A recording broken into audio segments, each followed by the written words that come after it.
Hey guys, so we're actually today we're building the longer conveyor. A lot more parts as far as what it takes to get this built. But anyways, I wanted to talk a little bit about how I do these rollers, and then we'll go ahead and do an instruction video or build video. But anyways, I usually get my 3.1 millimeter. No, 3.05 I think it is. Anyways, it's a clearance hole for a 3 millimeter rod. So what I've done is I've already drilled all these out, but anyways, you would just kind of go through, and I don't know if you can see, just there's like a little pocket in there for the drill bit to kind of sit, and you just go, you don't have to push too hard, you just want to clear out the holes. And then you can let this one go all the way through.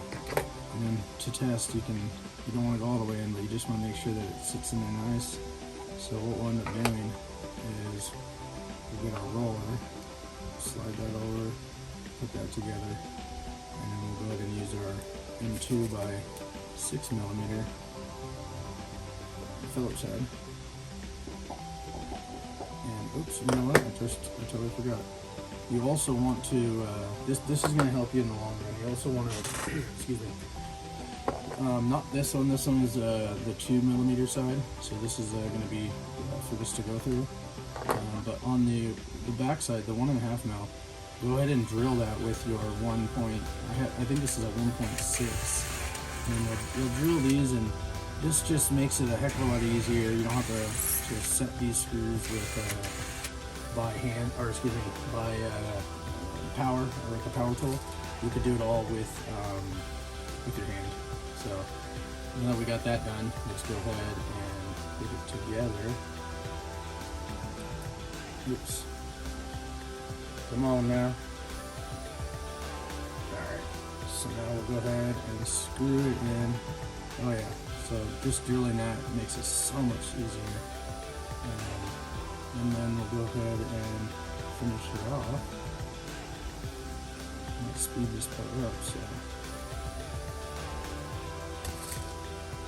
And then you could use whatever screw you want as far as the head. I personally like the socket head or the hex head, just because it's a lot easier to spin. I don't know, it just seems like it grips a lot better than the Phillips head. Phillips head strip easy, hard to find the exact head for it.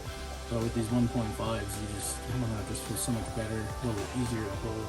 Everything's nice. So unfortunately, I don't have any of those hex head M6s, or excuse me, M2x6s left. So we'll continue with the next portion. So all these rollers are the same, so you don't have, it's not like the smaller conveyor. You just go ahead and start getting it all together, and then you'll know that you're all the way in when this goes all the way down.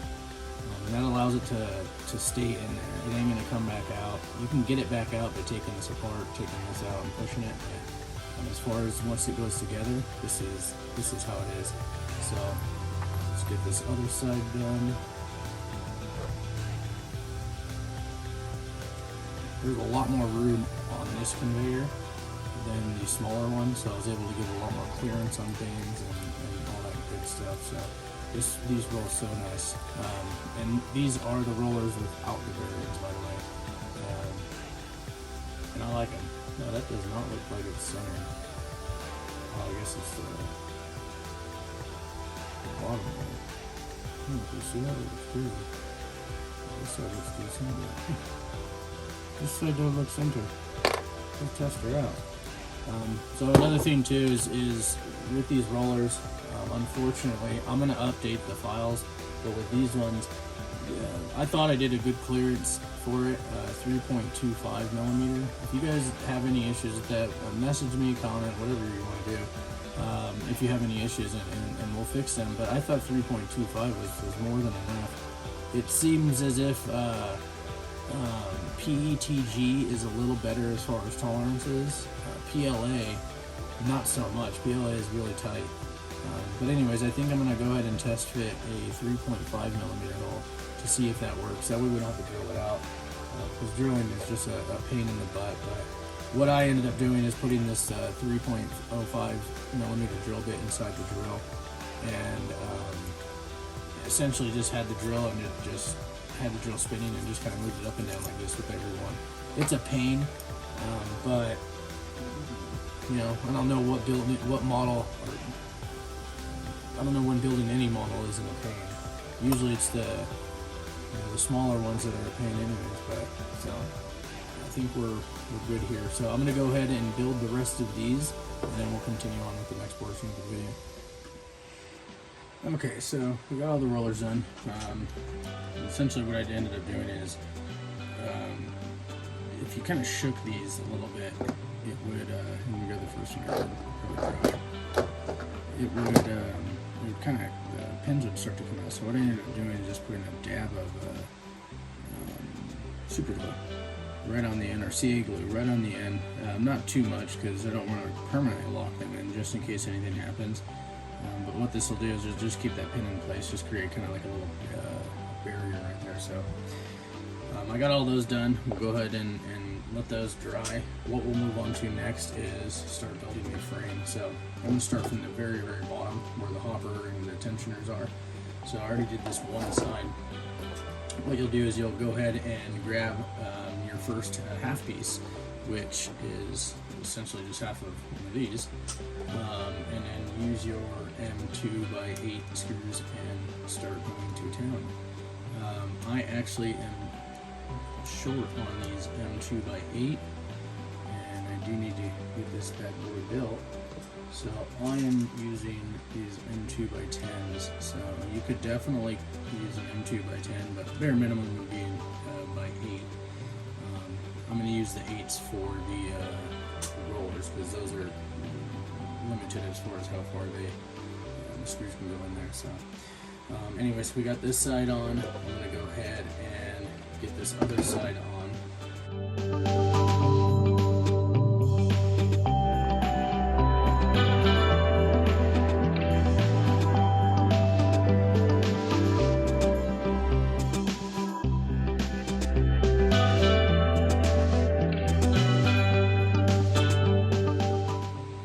One thing I forgot to mention is you guys may find it easier or best to drill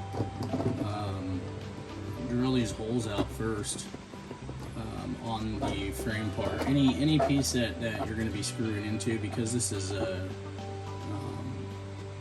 because these pieces are relatively thin, you don't want it to split or anything, because then it won't grab. So what you should do is either grab your drill or your hand drill and essentially just go in there.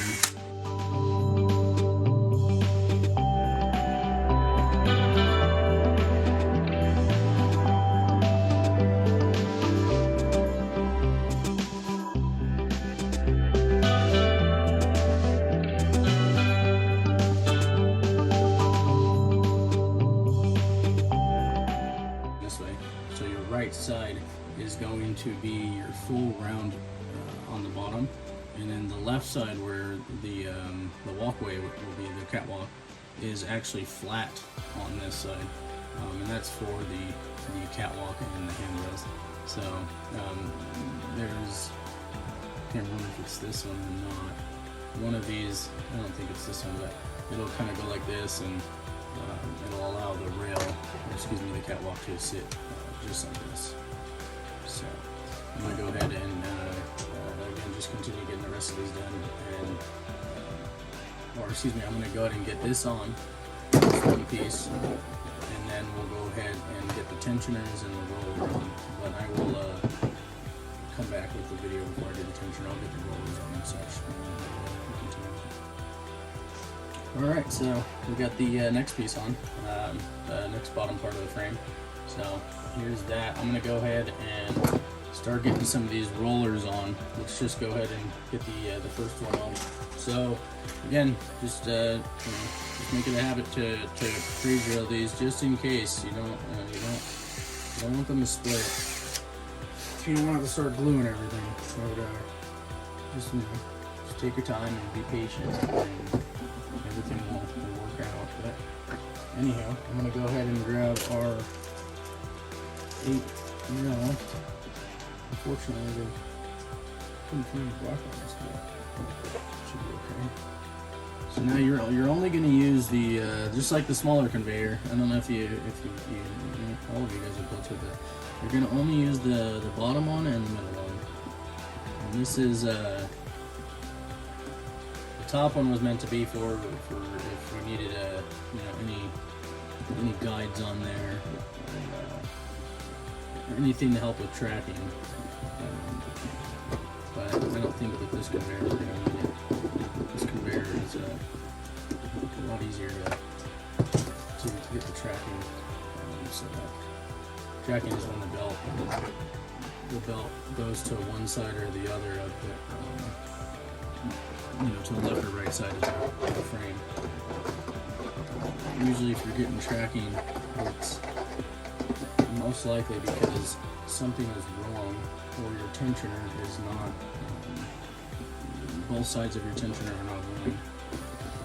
So we got this guy on. So there's going to be your first set of rollers. Now, essentially what'll happen here is you're going to have both of these guys. This one is actually, now you're going to have, these are going to be part of your tensioners. There's two different sides to this, and they do have to be oriented a certain way. So you want your screw coming this way. This is going to go like this, and then we'll go ahead and use these, let me just double check my words. We're going to use some M2x10. I think that would be the best bet. And go ahead and screw those down, and then go ahead and install your M2.5 millimeter, not M2, excuse me, your 2.5 millimeter rod. I believe it is 45, maybe 65 millimeter, and I'm gonna go ahead and I don't have mine cut yet, so I'm gonna go cut mine. And you want to glue it inside of here, so just go ahead and grab your glue and some of this good stuff, and just put a dab right here and right here, and then go ahead and stick your rods in. But before you add glue, just make sure everything fits properly and everything. You want it to you want your tensioner to bottom out just like this. Give yourself the max amount of the ability to tension. So if you do that, you should be good to go. And then by gluing the rods into this will allow you to bring this out, because the rod only goes in about 12 millimeter inside of here. You don't want it to just only go 12 mil and fall out. I think you have about 45 or 50 mil in here, so you have quite a bit of room to adjust. Not that you'll need it. If we do the belt right, it should be good. But